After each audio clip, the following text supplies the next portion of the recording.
Bismillahirrahmanirrahim. Assalamualaikum warahmatullahi wabarakatuh. Saya Ibrahim dari BBAP Takalar ingin memaparkan suatu makalah saya yang berjudul Teknologi Adaptif Pembesaran Kakap Putih di Bak Terkontrol. Disusun oleh saya sendiri yaitu Ibrahim, yang kedua Muhammad Ansar Tubi, yang ketiga Pak Muhyiddin. Pendahuluan. Kakap putih Etuletes Lacalifer merupakan salah satu komoditas budidaya perikanan pantai yang memiliki nilai ekonomis penting.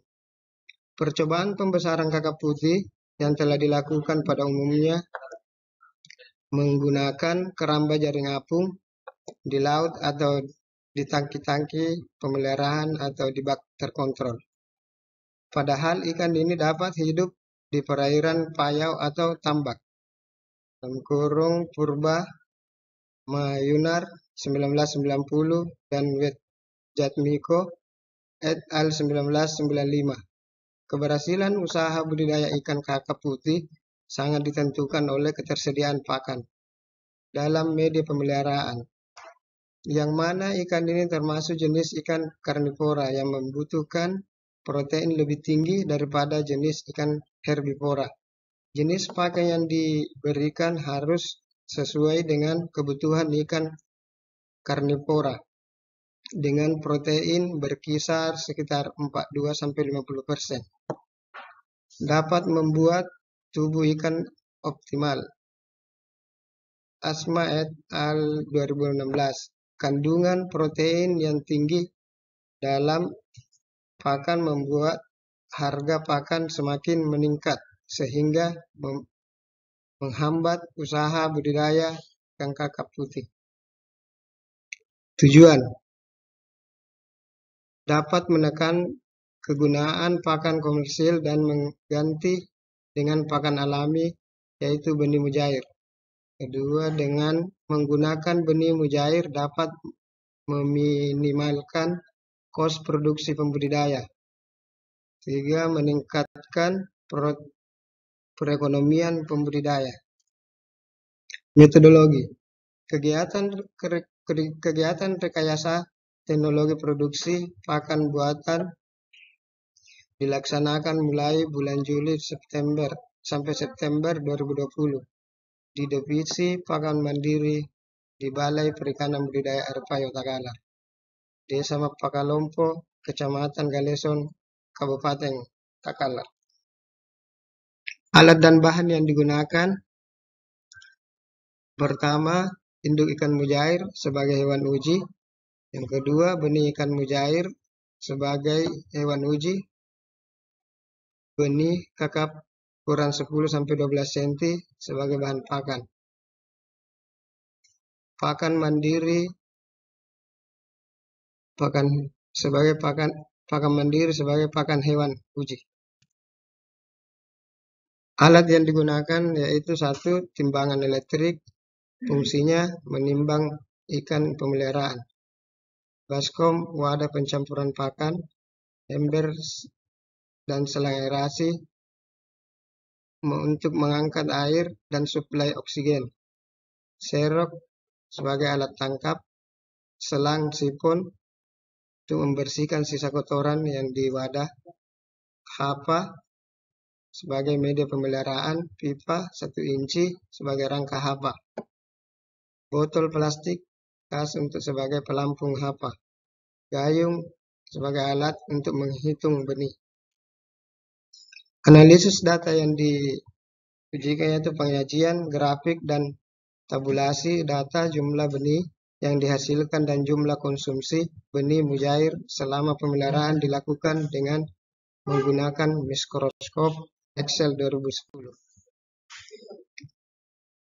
Adapun hasil dan pembahasan, jumlah produksi benih mujair berdasarkan data gambar pada grafik di atas menunjukkan bahwa dari 3 perbandingan komposisi pemijahan didapatkan pemijahan dengan perbandingan 1 ada 1 jantan 1 betina. Dia dapat menghasilkan sebanyak 10.046 ekor selama 3 bulan dengan jumlah rata-rata 496 ekor per hapa. Sementara perbandingan 1 dan 2 hanya sekali dan 1 dan 3 2 kali. Jika melihat hasil yang dihasilkan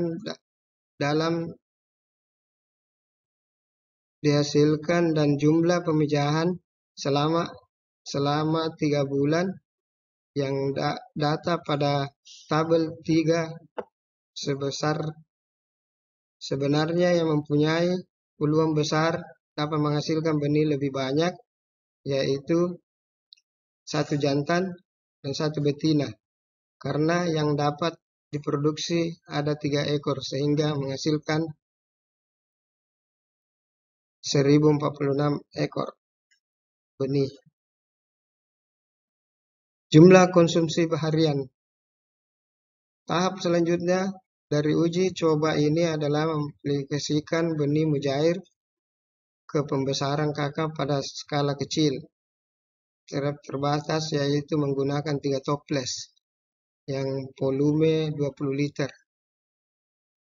Selama 20 hari pemeliharaan dapat dilihat bahwa dari ketiga toples uji hanya pada toples kode A 3 hari pertama tidak mengkonsumsi benih mujair, namun untuk kode B dan C melebihi 50% dari jumlah 50 ekor yang habis. Ini mendapatkan bahwa benih mujair dapat langsung direspon oleh ikan kakap, walaupun pada toples A tidak merespon selama 3 hari karena masih dalam proses adaptasi berdasarkan data pada tabel 4. Perbandingan antara ketiga uji coba mulai hari pertama sampai hari ke-9 terjadi perbedaan konsumsi benih mujair, walaupun perbedaan tidak sebegitu jauh. Namun mulai hari ke-10 sampai hari ke-20 antara ketiga uji coba jumlah konsumsi yang hampir sama. Baik itu adaptasi ruang ataupun makanan sehingga mempengaruhi ke nafsu makan. Namun mulai hari ke-10 ketiga sudah beradaptasi dengan lingkungan yang ada, nafsu makannya mulai stabil, dan ketiga perlakuan jumlah konsumsinya hampir sama. Adapun kesimpulannya yaitu 1. Dalam uji coba ini jumlah anakan yang banyak dihasilkan dari 1 jantan dan 1 betina yang menghasilkan anakan rata-rata 496 ekor per hapa. Efektivitas jumlah konsumsi benih mujair dalam pembesaran kakap adalah 33-39 ekor per hari. Dan jika akan melakukan pembesaran kakap menggunakan anakan mujair sebagai pakannya, maka sebelum kegiatan pembesaran dimulai terlebih dahulu memelihara mujair sampai berkembang biak. Jika telah beranak banyak barulah dimasukkan benih kakap ke petakan pembesaran. Sekian dan terima kasih. Assalamualaikum warahmatullahi wabarakatuh.